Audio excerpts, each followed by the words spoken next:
Dan yang menariknya dari kisah ini apa? Ilmu pasu mayit yang dimiliki oleh Wak Abu, selain bisa digunakan untuk memasu ruh orang yang sudah meninggal, ilmu ini bisa juga digunakan untuk memasu orang yang masih hidup. Aku bisa mencelakai orang dengan ilmu yang sudah aku miliki. Yang mana ilmu Wak Abu pada saat itu sudah cukup mumpuni, sudah cukup bisa diandalkan lah untuk menyakiti seseorang dengan tanpa menyentuh sedikit pun. Wak Abu di sini bisa menyakiti seseorang. Bismillahirrahmanirrahim. Assalamualaikum warahmatullahi wabarakatuh. Kembali lagi bersama saya Ryu Wijaya di sebuah kisah misteri.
Di video sebuah kisah misteri kali ini spesial.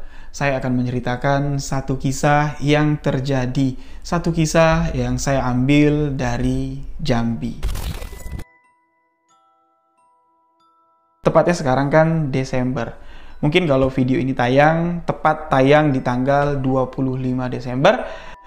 Kita tinggal menghitung hari untuk pergantian tahun masuk ke tahun 2023.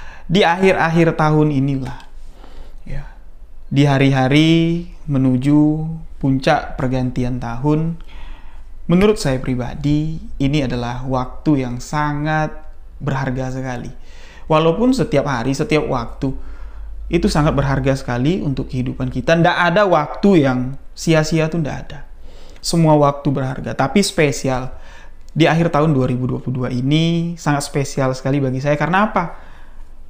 Di awal tahun 2022, saya memulai fokus menjalankan channel Ryu Wijaya dengan konten sebuah kisah misteri, menyajikan cerita-cerita misteri yang mana awalnya saya menceritakan kisah pengalaman pribadi saya tentang kejadian-kejadian horor yang saya alami.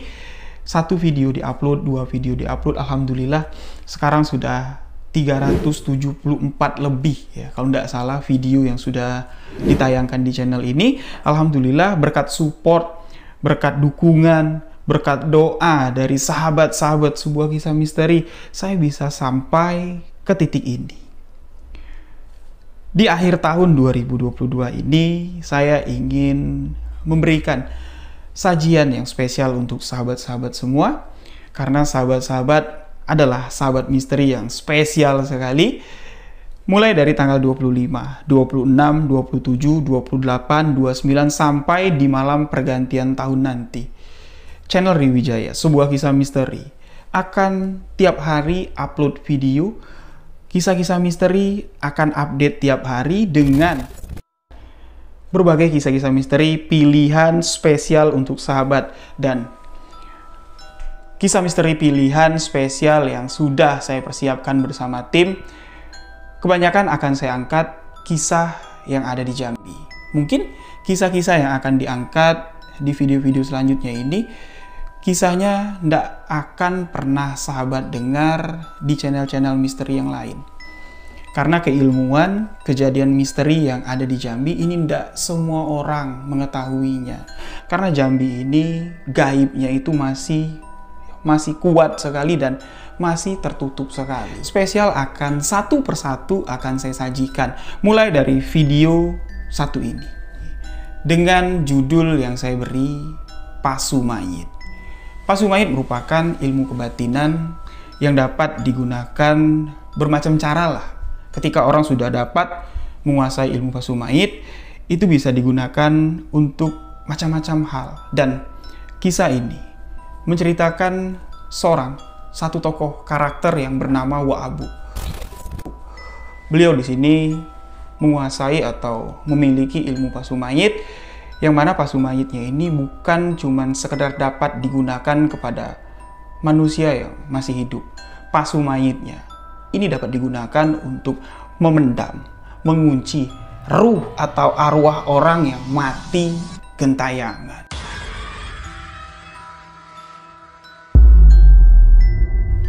Dengan kemampuan yang dimiliki oleh Wa Abu di sini dikenal sebagai pawang hantu. Sebelumnya sudah saya pernah ceritakan kisah pawang hantu Pak Ambo. Kesaktian kehebatan yang dimiliki Pak Ambo mungkin kalau kita dengar itu sudah spesial sekali. Namun jika dibandingkan dengan kemampuan yang dimiliki oleh Wa Abu, jauh lebih hebat dan lebih sakti lagi kemampuan yang dimiliki oleh Wa Abu. Kisah nyata yang saya dapat langsung dari narasumber akan saya sajikan untuk sahabat-sahabat misteri. Seperti apa kisah Wa Abu yang memiliki ilmu Pasumait? Simak hanya di sebuah kisah misteri.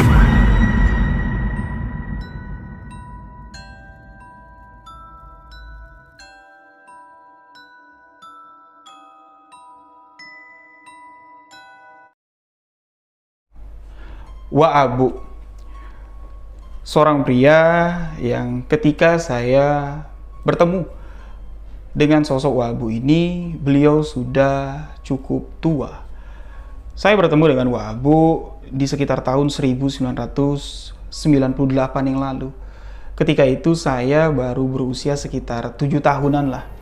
Yang mana tempat tinggal Wa Abu, desa tempat tinggal Wa Abu yang ada di daerah Muaro Jambi, kalau kami di sini menyebutnya sebagai Pulau Rengas. Itu tidak terlalu jauh dengan desa tempat saya tinggal di masa kecil yang lalu. Wa Abu di sini sering dulu main, bertemu, istilahnya ya bersilaturahmi lah dengan ayah saya, karena ayah saya itu hobi dengan orang-orang yang memiliki kemampuan-kemampuan istimewa seperti kemampuan yang dimiliki oleh Wa Abu. Cerita ini sudah lama sekali saya simpan. Ya, baru inilah ingin saya bagikan kepada sahabat-sahabat. Jadi kisah ini saya dapat dari ayah saya pertama, yang kedua di sini saya juga pernah bertemu dengan sosok Wa Abu. Wa Abu ketika itu saya masih ingat jelas bentuk perawaannya. Usianya sudah tidak muda lagi. Ya mungkin kalau saya gambarkan 60 lebih usianya. Jalannya sudah tidak tegak lagi. Badannya sudah mulai membungkuk. Rambutnya ini sudah tidak tumbuh lagi. Kulit kepalanya licin sekali. Seperti biksu kalau saya gambarkan. Kumis, jenggot panjang berwarna putih. Tubuhnya tidak terlalu besar, kurus, tapi sorot mata dari Wa Abu sangat menantang sekali. Bening sekali sorot matanya.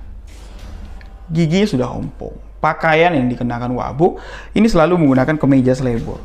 Celana yang digunakan, celana hitam, itu celananya gantung. Ya, nggak celana pendek, tapi nggak juga celana panjang. Yang menarik dari Wa Abu ini, beliau kemana-mana jalan kaki, tidak pernah menggunakan alas kaki, tidak pernah pakai sendal, apalagi pakai sepatu. Yang mana lintasan yang dilalui Wa Abu sehari-hari. Dia keluar dari kampungnya Pulau Rengas menuju kampung sebelah. Beliau ini harus melewati semak belukar, yang mana di sana banyak duri-duri. Namun di sini Wa Abu sama sekali tidak pernah mengeluh kakinya itu ditusuk duri ketika melintasi rerumputan yang cukup lebat. Nah, itu sedikit yang saya ingat tentang gambaran atau perawakan dari Wa Abu. Beliau ini orangnya tidak banyak omong. Ya, kalau diajak ngomong, lebih banyak dia menjawab dengan cengengesan. Ya, nyengir dengan gigi yang udah ompong, gigi yang udah tidak ada lagi, daripada beliau menjawab apa yang kita tanyakan. Ya, seakan-akan kalau orang baru kenal dengan si Wa Abu ini mungkin nggak nyambung ngomong sama orang tua ini, Apa jangan-jangan telinganya udah nggak dengar lagi atau budek ya, pendengarannya kurang bagus. Padahal enggak, telinganya masih dapat mendengar dengan jelas, tapi memang karakternya dia enggak banyak omong, lebih banyak diam. Nah, kisah-kisah Wak Abu ini banyak saya gali dari ayah saya, ya, banyak juga di sini saya dapatkan dari narasumber-narasumber yang saya datangi, yang mereka tinggal satu desa dengan Wak Abu, yaitu di Pulau Rengas. Kisah ini akan saya mulai dari kisah perjalanan hidup Wak Abu ketika masih muda.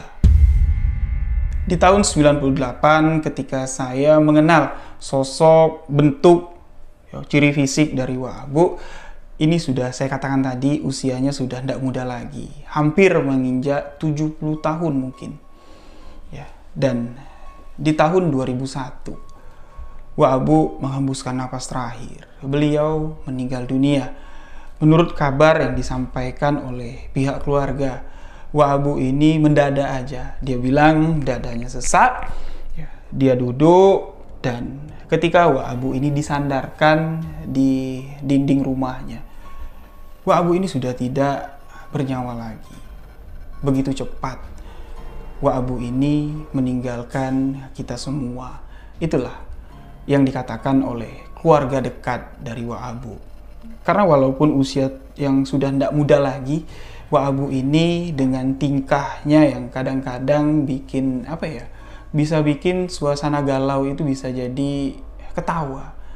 Ya, dengan tingkah laku Wak Abu yang kolot sekali, beliau tidak mengenal teknologi-teknologi yang ada di tahun 2000-an. Pada masa itu di tahun 98-an kan itu sudah ada zamannya DVD.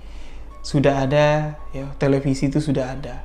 Wak Abu ini tidak mengenal elektronik yang seperti itu, tidak kenal. Ketika Wak Abu ini nonton TV, dia itu seakan-akan melihat sesuatu yang sangat menarik sekali, sampai-sampai tidak ngedip. Itulah yang jadi tontonan orang-orang yang ada di sekitar Wak Abu. Orang-orang yang ada di sekitar Wak Abu ini bukan memperhatikan siaran TV, tidak, tapi memperhatikan gimmick dari Wak Abu yang sedang menonton TV, termasuk saya. Saya kalau Wak Abu main ke rumah, ya, dia minta setelin TV, itu kalau dia nonton TV itu kayak fokus sekali, kayak orang ngelamun bengong, ya, seakan-akan Wak Abu ini masuk ke dalam siaran TV tersebut. Ya, jadi lucu ngelihat dia bengong kayak gitu.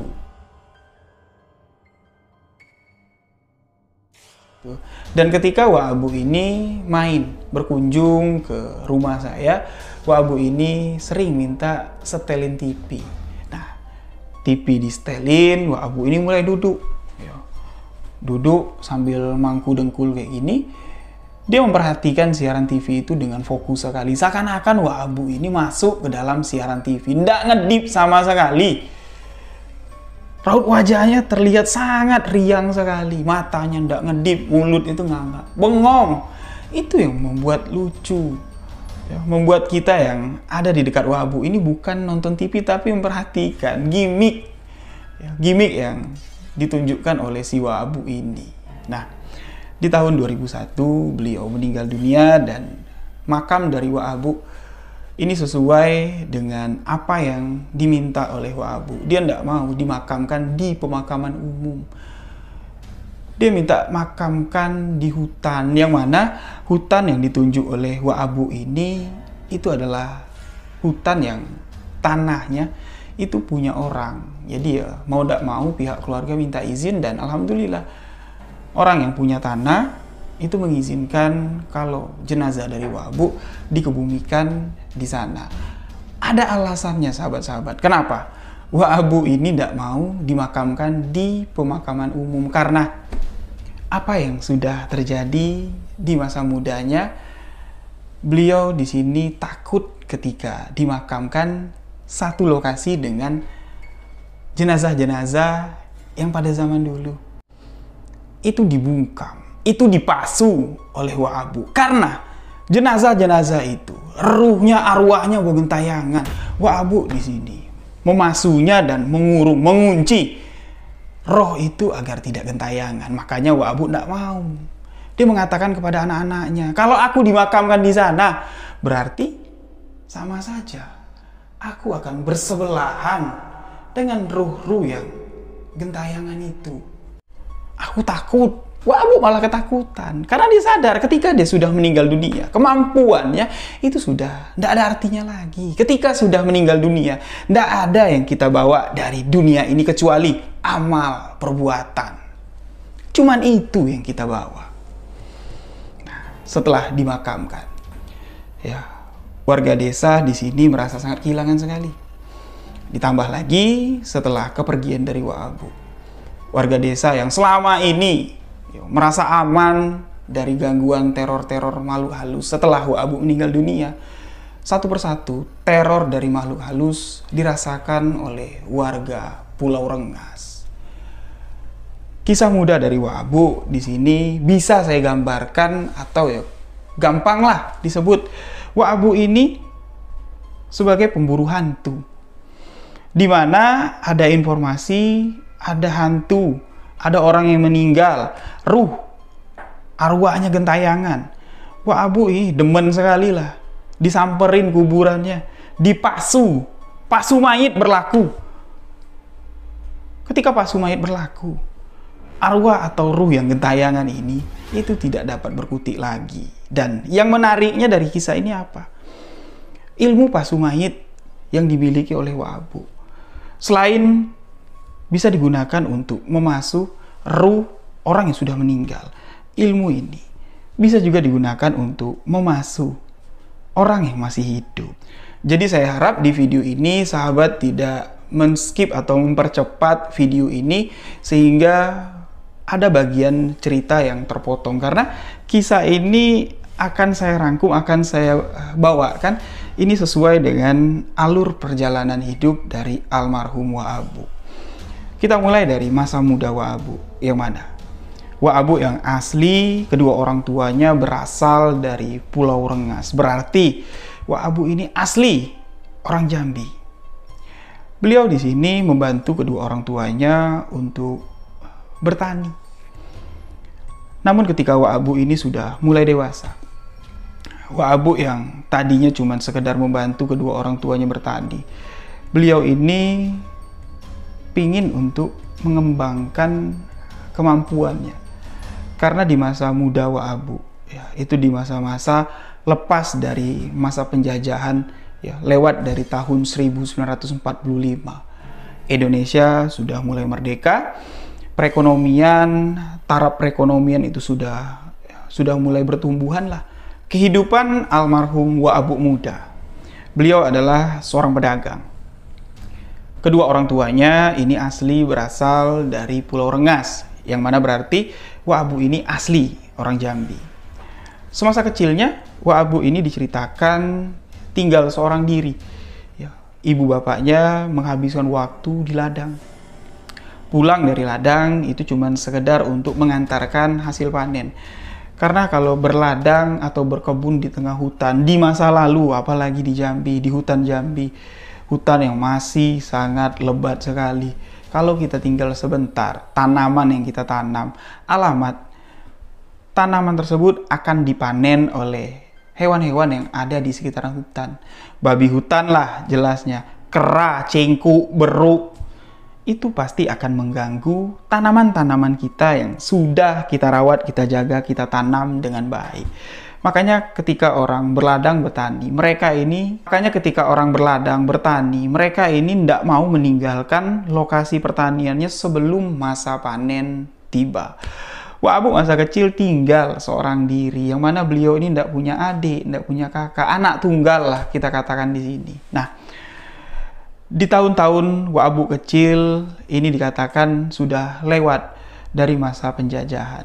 Jadi Wak Abu ini mulai sering menghabiskan waktunya di pasar tradisional atau pasar kalangan dulu kalau di Jambi. Jadi setiap hari-hari yang sudah ditentukan, ini ada pasar dadakan, itu ramai sekali. Wak Abu sering main-main di sana, sampailah di mana beliau ini mulai belajar untuk berhitung. Wak Abu di sini fasih untuk berniaga. Wak Abu pun di sini melewati masa mudanya sebagai seorang pedagang.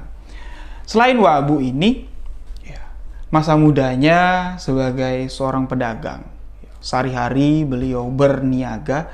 Wa Abu juga dikenal sebagai pemandi jenazah, yang mana kemampuan Wa Abu untuk memandikan jenazah ini diwariskan oleh almarhum kakek sebelah ibu Wa Abu, yang mana datuk kandung dari Wa Abu ini pemandi jenazah.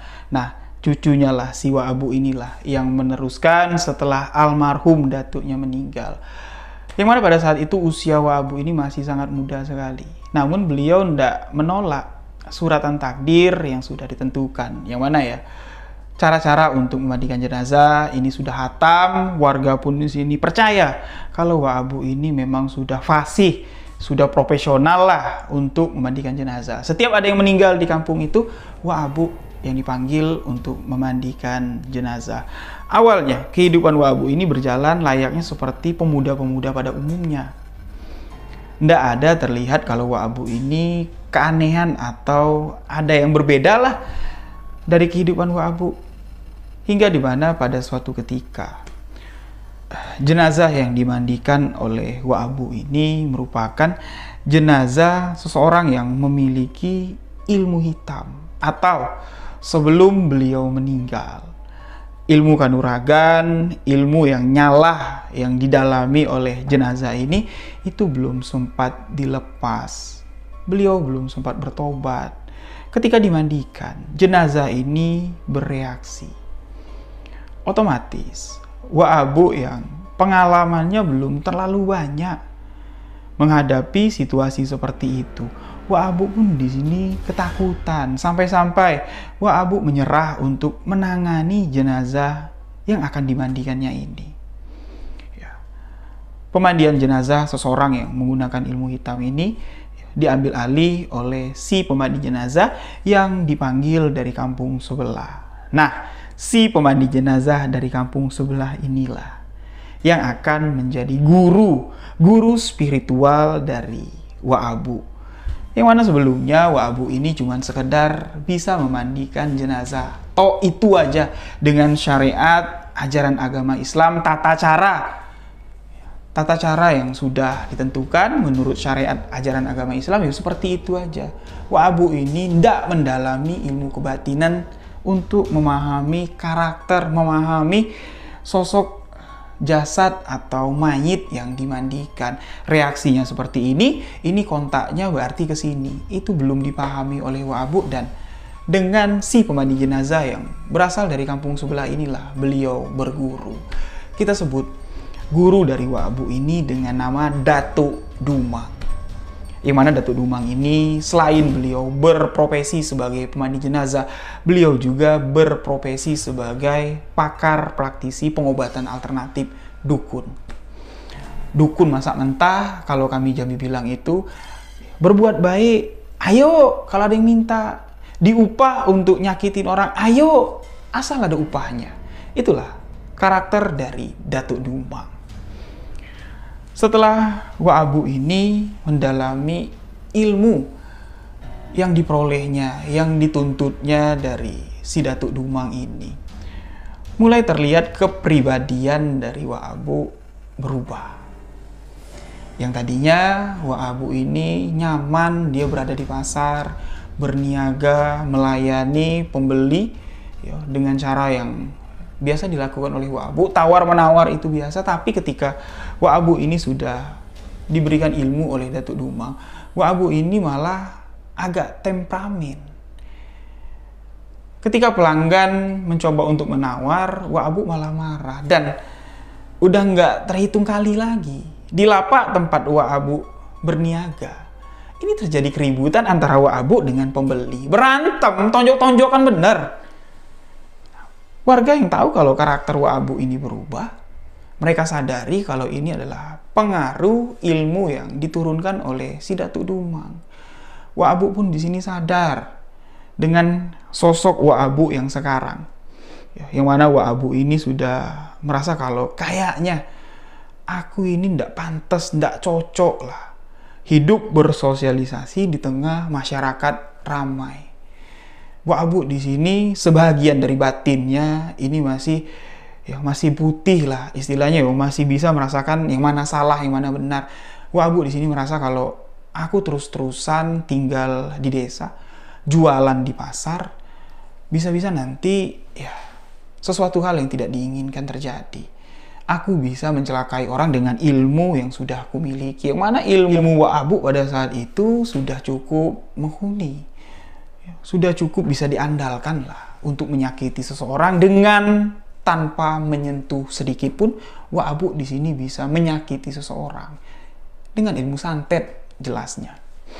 Nah, jadi yang mana Wak Abu ini akhirnya memutuskan untuk lari masuk ke dalam hutan.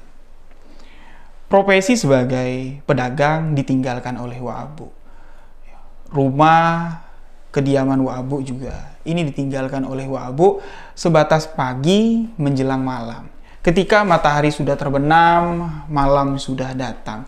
Wak Abu ini keluar dari tempat persembunyiannya, yang mana Wak Abu ini bersembunyi dari mulai pagi sampai malam itu di tengah-tengah hutan belantara, tengah-tengah hutan Sumatera.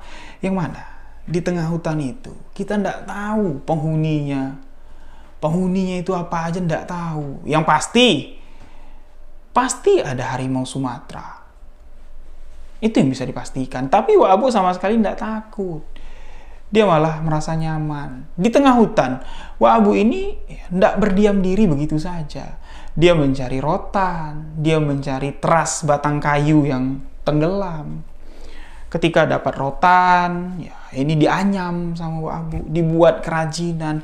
Ketika ketemu teras batang kayu yang terendam, teras batang kayu yang terendam itu pohon besar ya, pohon kayu yang tumbang masuk ke dalam air, yang mana setelah terendam beberapa lama, ya, beberapa tahun lah tepatnya, bagian kulit kayu itu akan mengelupas, akan terlepas sendiri dan tersisalah bagian yang paling keras dari batang kayu tersebut. Kalau kami orang Jambi menyebutnya dengan teras. Nah, teras itulah yang dicari oleh Wak Abu. Untuk apa Wak Abu mencari itu? Teras kayu itu akan diolah Wak Abu untuk menjadi perlengkapan dapur. Mulai dari senduk kayu, mulai dari dulang, mulai dari untuk papan cucian. Ya, dulang itu seperti nampan, tapi terbuat dari kayu, yang mana biasanya dulang itu digunakan ibu-ibu biasanya untuk ngadon. Ya, ngadon untuk adonan kue. Jadi adonan kue itu kan dibanting-banting. Nah, dibanting di atas dulang, di atas teras kayu yang keras, itu tidak bakal pecah, tidak bakal rusak lah. Ya, karena kuat sekali kayu teras kayu ini. Nah, itu yang dilakukan Wak Abu untuk mencari rezeki. Ya, jadi Wak Abu ini bersembunyi di hutan itu dari pagi sampai malam. Nah, malam hari baru Wak Abu ini kembali ke rumahnya, kembali bersosialisasi dengan masyarakat sekitar. Ketika Wak Abu ini keluar dari hutan, beliau pun di sini mendatangi satu persatu rumah tetangga-tetangganya. Beliau menjajakan barang-barang yang dibuatnya di dalam hutan. Ya, mulai dari senduk kayu, dulang tadi, anyaman dari rotan tadi, ini dijajakan. Kalau ada yang mau beli, ada harganya. Kalau ada yang mau ditukar beras, tukar gula, tukar kopi, ya tidak masalah juga. Yang penting ya, adalah ya, barterannya. Dan Wak Abu ini juga bisa kita pesan. Misalnya kita pesan, minta carikan sesuatu. Kalau bapak saya dulu sering mesan dengan almarhum Wak Abu ini, minta carikan ayam hutan. Ya, minta carikan ayam hutan karena bapak ini hobi koleksi ayam dan ayam hutan itu susah untuk dijinakkan. Kalau dipelihara di rumah itu biasanya mati. Sudah beberapa kali Wak Abu ini mengantarkan ayam hutan. Ya, paling nyawanya bertahan seminggu 10 hari. Di dalam kandang ayam hutan itu mati sendiri. Nah, sering minta dicarikan ayam hutan, dicarikan sama si Wak Abu. Ada juga warga-warga lain minta carikan ya bahan-bahan dari hutan, Wak Abu pun di sini bersedia. Semakin lama Wak Abu ini menetap di dalam hutan, penampilan Wak Abu pun di sini berubah. Yang tadinya Wak Abu ini pemuda yang bersih, ganteng, ya, karena Wak Abu ini menghabiskan setengah harinya di dalam hutan. Wak Abu pun terlihat tidak terawat, badannya kotor, pakaiannya kotor. Ditambah lagi, Wak Abu ini tidak mau lagi menggunakan alas kaki, tidak mau lagi dia pakai sendal. alasannya kalau pakai sendal di dalam hutan, nanti kalau sendalnya putus, nggak bisa dibenerin, ya mau jalan pakai apa? Lebih baik dibiasakan untuk jalan kaki. Kalau kita jalannya hati-hati, pasti telapak kaki kita akan aman.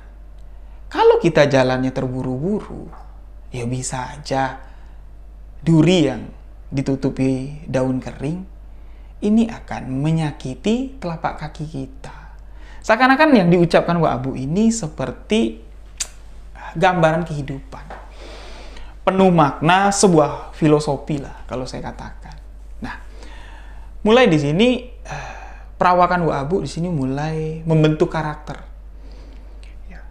Menurut keluarga dan menurut cerita yang saya dapat, sebenarnya karakter yang terbentuk si Wak Abu muda ini tadi itu bukan dengan beliau ini menyendiri di dalam hutan, bukan, tapi memang itu bawaan bentukan karakter dari ilmu yang didalami oleh Wak Abu. Karena ilmu yang didalami Wak Abu ini selain ilmu cindung, ilmu adum, Wak Abu ini juga mendalami ilmu pasumayit, yang mana biasanya kalau orang yang mendalami ilmu pasumayit, mereka ini ya sudah menganggap kalau jasad atau raga yang ada di dunia ini itu layaknya ya seperti mayit udah. Untuk apa diurus lagi?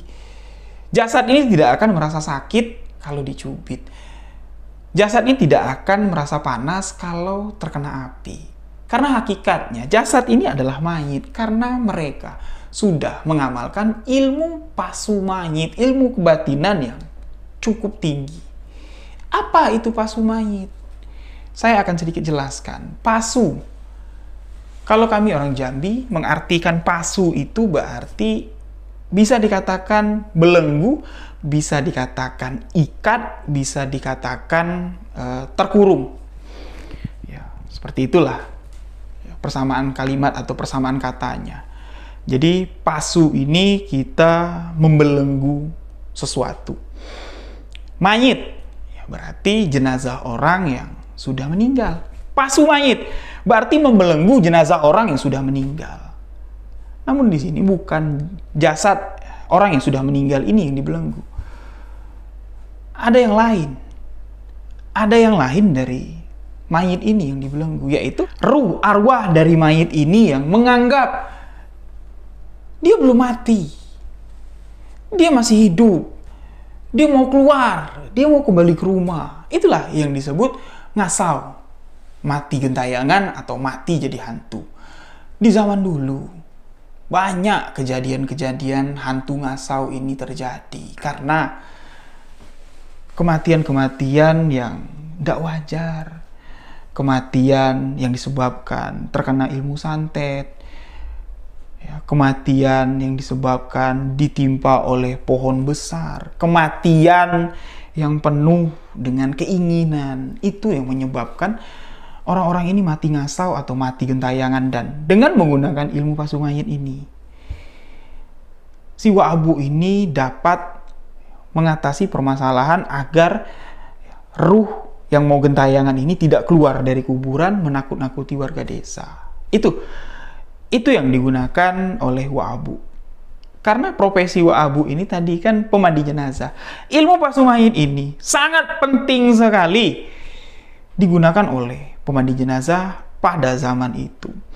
Sebagai contoh, ketika pertemuan Wak Abu dengan Datuk Dulang, Wak Abu di sini tidak dapat mengatasi, tidak dapat memandikan jenazah orang yang menggunakan ilmu hitam ini, yang masih terpengaruh oleh ilmu hitam. Tapi ketika Wak Abu sudah mengamalkan ilmu pasumayit, ilmu hitam yang ada di tubuh mayit yang akan dimandikan Wak Abu, ketika Wak Abu melepaskan ilmu pasumayitnya, kekuatan yang ada di dalam mayit ini seakan-akan akan terbelenggu dan tidak dapat berkutik, tidak akan dapat menyakiti Wak Abu atau bereaksi lah dengan apa yang akan dilakukan Wak Abu. Itu awal mulanya tuh di situ. Wak Abu ini dapat menguasai ilmu pasumayit yang diwariskan oleh Datuk Dulang.